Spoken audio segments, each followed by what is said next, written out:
Hello, hello, hello. Good morning, good afternoon, good evening, depending on when you are watching this. I am just waiting for Instagram to accept. Amazing. So, welcome to today's episode of Creating Magic in Your March. So your Magical March lives, and I am Marina the Soul Alchemist. I know that I've not really introduced myself in quite a few of these videos, but I am coming live every day for about 5 minutes-ish of wisdom, tips, tricks, hacks, insights around how to create more magic in your March. And today, or this week, we are looking at pendulum alchemy. So I've already explained what pendulum alchemy is all about. It's about transformation. It's about creating transformation in our lives by shifting energy from one state into another. So we're transforming from one to another. Hi, Keisha, good to see you here. And so I've already explained a little bit about what pendulum alchemy is, a little bit about dowsing. We're going to go a little bit deeper with pendulum alchemy today.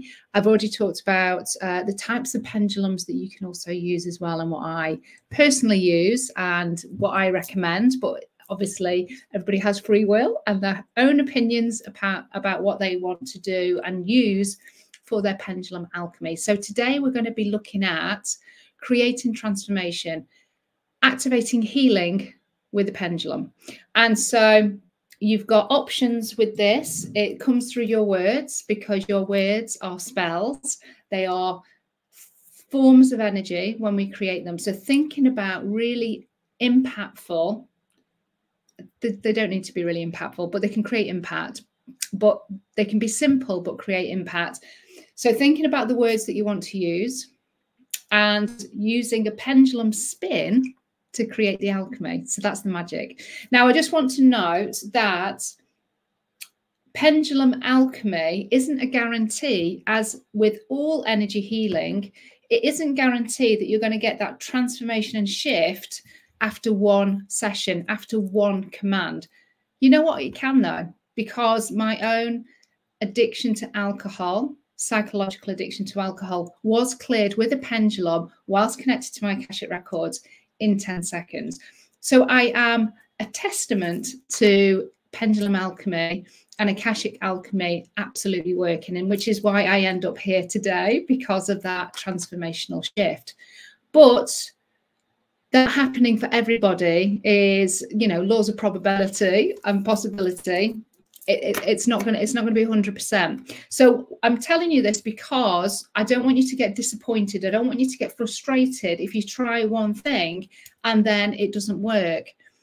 It could be a number of things in terms of why it hasn't worked. It might be that you've got to do a bit more work. You maybe have to try different words, different commands, even different pendulums in order to get the quantum shift. It's like getting to that tipping point. So we may need to keep doing. And then there's just that one command that then creates the miracle. It creates the magic. So it's like working through the layers. And we've got to be devoted to this. And we've got to have that self-belief, and not then automatically believe it's my work, I'm not good enough, I'm no good at this. No, this is about being devoted. It's about building your confidence in your practice. So I just wanted to say that, because I think our egos, hi Marcia, good to see you here. Hi Julia, hi Julie, good to see you all here. I think we have this perception that if we start doing this, we're going to get this instant transformation. And it's like anything, it takes practice, it takes devotion, it takes commitment. How committed are you to yourself to have transformation and change? That's a really, really good question. And if you give up after the first couple of goes and it's like, you know, I'm no good at this, then you're not committed to yourself. And so that's, you know, a really, really beautiful question to ask yourself, because this is self-love, it's self-care, it's self-practice, you know, and it's creating a devoted practice to our health and our well-being, but also it creates magic. It has that element of curiosity and like mysticism as well. So before we do any pendulum alchemy, I would recommend that you work with yourself first. And even with yourself, I always use the statements that, and Eric Hunter is really, really big on this as well, but this is something that I also had already incorporated into my practices, is that everything is done for the highest good of all. Because what you do is you cover yourself karmically. We're not infringing on people's free will when we are using the highest good for all. Now, ideally, if you're doing healing for other people, you have their permission to do that healing. But sometimes you may find yourself in a situation where this person has, I don't know, lost consciousness or something. And so you can't ask them. Or it might be that they live on the other side of the world and you've heard that they're unwell and you want to do something that's kind. You want to maybe support that. So doing the statement of for the highest good of all concerned just means that if they're meant to receive that healing, then they will receive it and it will be supportive. If they're not meant to receive that healing because there's a karmic lesson or there's growth and evolution through whatever they need to experience, then they're not going to receive that healing as well. But you have covered yourself karmically with that statement. So I just want to kind of say that, but I also want you to say that for yourself, because again, you may consciously or whatever you consciously, you know, I want to transform this. I want to do this change. I want to be open to receive lots of money and I want to do money activations and healing and stuff like that. But if there's an element that actually you're going to learn and be far more abundant if you go through a certain lesson first, that then gets diminished or disappears because of the healing that you've done, then that might not be for your highest good. So always do things for your highest good, and you'll get into the habit of saying that, and then it just kind of, you don't even think about it, and it's just a statement that you say, and it's part of your intention. So what do we do? What do we do? So you have your pendulum. I'm going to be using a metal one. Actually, I've got one here. And so if you're doing anything that's kind of releasing, clearing, neutralizing, anything that you want to take away from your energy field, from your physical body, from your life, relationships, issues with money flow, you want to take it away. You want to neutralize it. You want to cancel out, delete. Then generally what we're doing is we are spinning, and if you're quite adept with the pendulum, it'll move on its own. Generally it's an anti-clockwise spin, so it's taking it away. However, you may want to find out from your higher self and the guides and whoever you're connected in with, you know, is the anti-clockwise spin the right spin for me, to the right way for me to clear and release? Generally it will be, and mine automatically just started to spin anti-clockwise. And so what you can do now, thinking about the thing that you would like to heal. So for instance, you know, maybe I've got knee pain, and so I want to neutralize the knee pain, please, in my right knee. For the highest good of all concerned, please release, neutralize the root cause of this knee pain in my right knee. And I'm just going to let the pendulum spin. So that's my command. That's what I'm asking for. And I'm just allowing the pendulum then to spin until it's done that command. Now, that might not mean that my knee pain's going to suddenly just disappear. It might be that I have to do a few more commands. It might be that I've got to do it every day for a number of days before that knee pain has reduced. But this is where you've got to play and not, as I say, not just then automatically think you're no good at pendulum alchemy. This is a practice. This is where you have to be adept. This is where you've got to try different things to work with your multidimensional being to activate change. Pendulum alchemy shifts energy. It moves, it transforms energy. So we can do it with pendulums, but it's just working out the formula. So my pendulum, when it's done that command, rocks backwards and forwards. That's its pause, and that's telling me it's ready for the next command. So then I might want to then think of another releasing. I tend to do all of my clearing in kind of one block, and then I will do all of my activations. So I might then want to, with the knee pain, I might want to connect to neutralize any trauma that my knee has received through any physical exercise, anything that's conscious or unconscious, any movement that has impacted negatively and created and is causing this knee pain. Can I neutralize that trauma now? And this is in my right knee. And again, I'm just going to let my pendulum spin, and it will keep going and it will keep doing what it needs to do until it is complete. And it's still going, so that's fine. And you'll find that some commands will go longer than others, and that's absolutely perfect. So it's now ready for another command. So I'm now going to put in some more positive activations to fill the void, because I've cleared away what I wanted to clear at this point, and I now want to fill that void back up with something positive. So I'm going to send divine love and the most elevated, strongest healing possible, divine conscious healing to my right knee, please. Asking for the knee to absorb and for my physical body to take on that healing to the highest level possible, to be open to receive that healing. And so my pendulum automatically knows, or not my pendulum, but my body that's moving the pendulum automatically knows that my pendulum now moves in a clockwise position, because it's putting something back in, something positive. So if you're clearing away, it's anti-clockwise. Put something back into the void, it's clockwise. Again, just find out what your spin is, and if that corresponds. It doesn't mean it's wrong if it doesn't, and your commands are the other way around, or your spins are the other way around. Okay, so I've sent divine love, I've sent optimal healing. Can I strengthen, please, the muscles in my knee and around my knee to support the healing and the rejuvenation of my knee to the maximum level possible? Sending that to my right knee, please.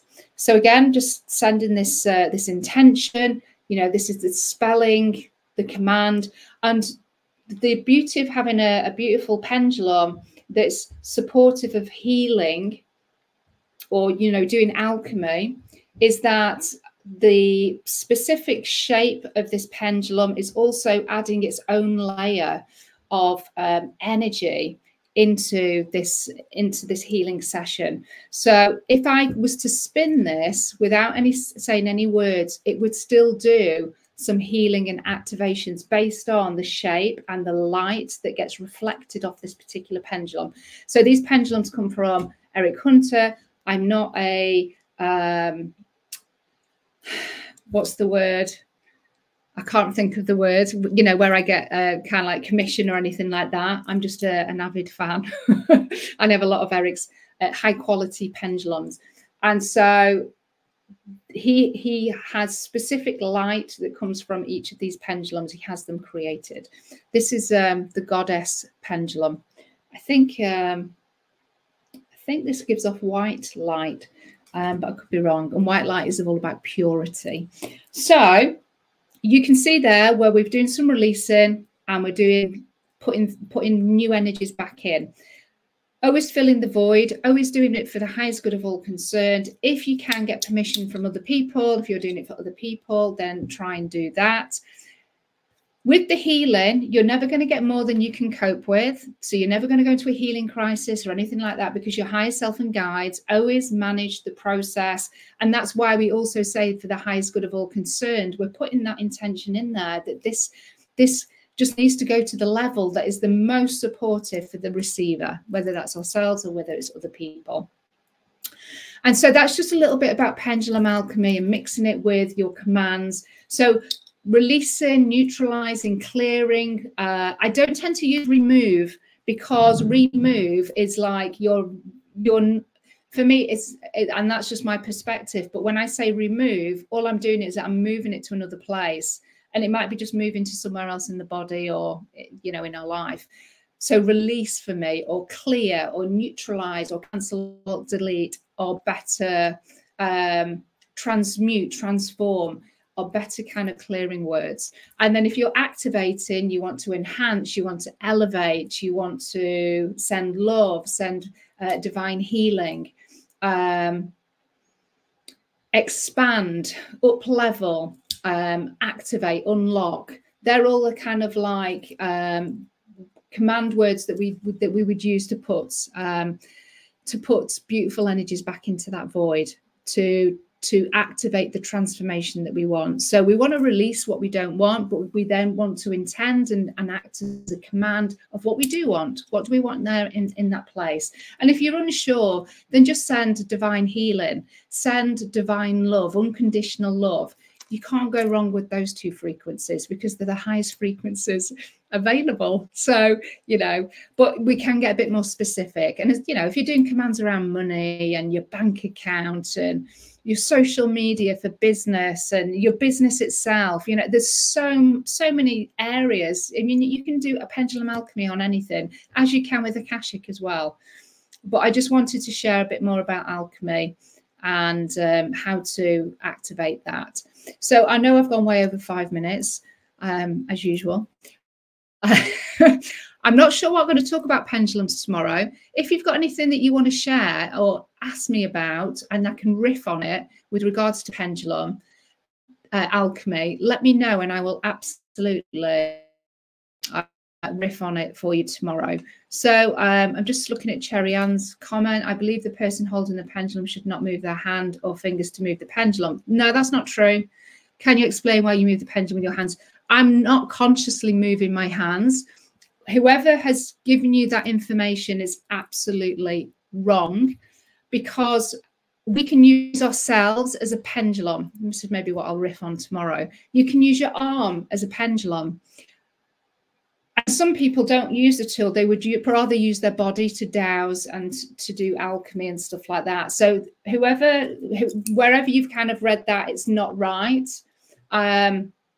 You don't have to not move your hand, because we're a living being, and so that doesn't mean that I'm influencing the pendulum if my hand is moving. And so that if you've kind of got that, you'll need to work through some limiting beliefs around the fact that you think that you're influencing the pendulum with your fingers and hands moving, which is where that comes from. It's about doubt in your own abilities.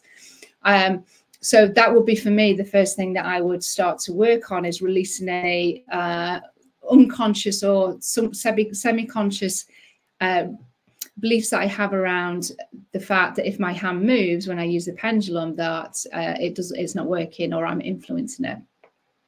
This is one of the reasons why I use invocations as well when I'm doing pendulum alchemy, especially with dowsing, not so much pendulum alchemy, but with dowsing.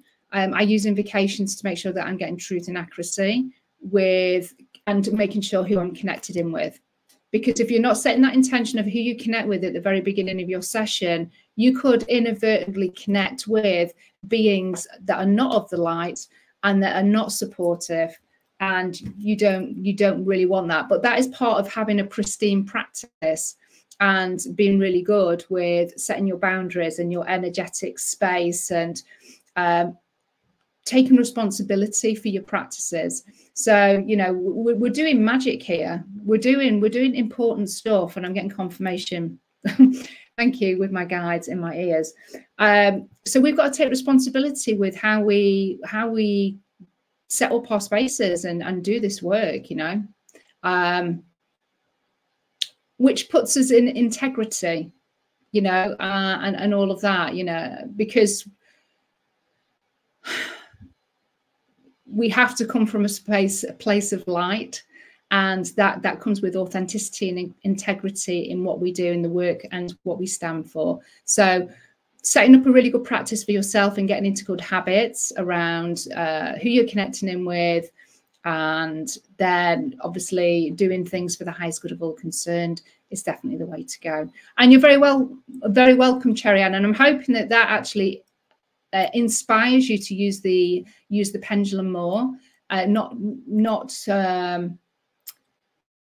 having that limitation or that belief that you're doing it wrong, because there's a natural kind of need or desire to want to move the pendulum. It's absolutely fine. Absolutely fine. It's probably maybe one of the biggest untruths around pendulum that there is, that you can't move the pendulum. You've got to stay really rigid, otherwise you're doing it wrong. Your body is the thing that moves the pendulum. So it's all perfect. Spiritual hygiene, absolutely. Yeah, totally about spiritual hygiene. Spiritual hygiene also, yeah, is about your space and your energy as well, for sure. But it's when we're kind of connecting in with our guides and all of that, it's having a really strong and ethical practice. This is about our ethics, and this is about our integrity. And we don't, people that are, you know, doing this type of stuff, we don't take this lightly. You know, we know that we're in a position of responsibility, and we take that responsibility very seriously if we have good ethics and integrity, which I'm sure that, you know, you all do. I certainly do. So I have the protocols and stuff in place to follow that ensures that. So if there's anything else that you would like me to share, or you want me to riff on tomorrow, then please put it in the comments here, and I will definitely expand on that. Or if you want me to, you know, if there's anything else kind of spiritually that you want me to talk about, then let me know. So love and blessings, everybody. Oh my God, these 5 minutes have just completely gone out the window. Love and blessings, everybody, and I'll speak to you soon. Bye.